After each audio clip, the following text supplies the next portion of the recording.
Allahumma salli wa sallim ala sayyidina Muhammadin al-ummi wa ala alihi wa sahbihi wa man tabi'ahum bi ihsanin ila yaumiddin, amma ba'd. Ya ayyuhal hadirin wal hadirat, ittaqullaha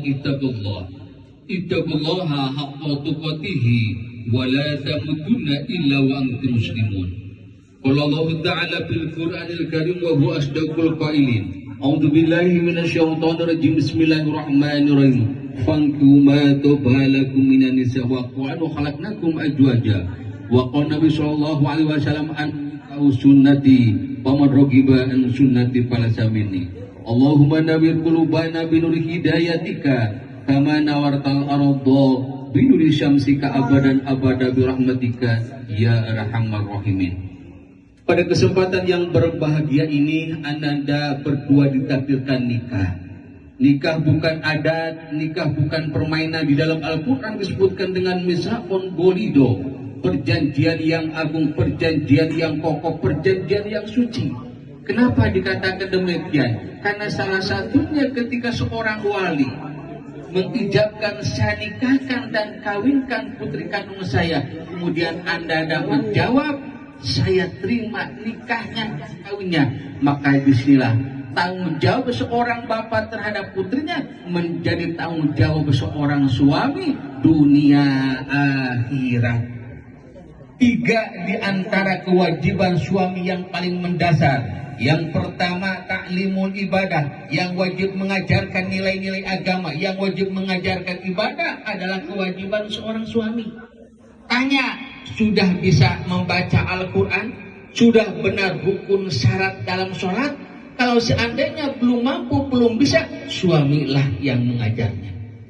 Kalau seandainya suami tidak mampu karena harus kerja, waktu tersita, maka suruh istri kita ataupun anak kita untuk belajar di majelis taklim dengan para ustaz. Kalau seandainya tidak mampu karena harus kerja, ataupun tidak sedikit seorang suami tidak bisa mengajarkan anak istrinya, suami naga tarik kedua, maka sekali lagi titipkanlah. Kalau tidak kedua-duanya, seorang suami membiarkan istrinya tidak mengenal agama, seorang bapak membiarkan anaknya tidak mengenal agama, maka kullu ra'in mas'ulun an ra'iyati, setiap pemimpin akan minta pertanggungjawaban di hadapan Allah Subhanahu wa taala. Apalagi dalam surat At-Taghabun digambarkan ketika di dunia suami istri saling menjaga, saling mencintai, karena tidak dididik agama, maka istri akan menuntut, istri akan menjadi musuh bagi suaminya. Dan boleh jadi seorang remaja akan dilemparkan ke neraka jahanam.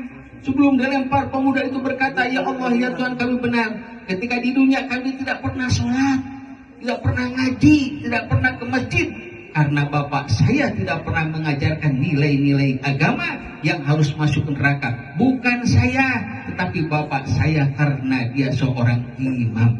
Jadi sekali lagi, fondasi yang pertama seorang bapak, seorang suami, ajarkan, kenalkan dengan Allah. Kemudian yang kedua, suatu nasana suri tauladan. Ketika seorang suami menginginkan istri nasoleh, suami naheula kudu soleh.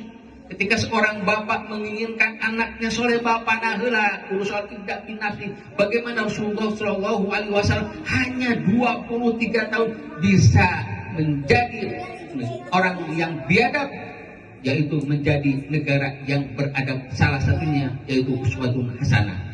Kemudian yang ketiga, memberikan nafkah, berapapun anak yang dapatkan, yang penting halal. Ini yang harus garis bawahi. Kenapa?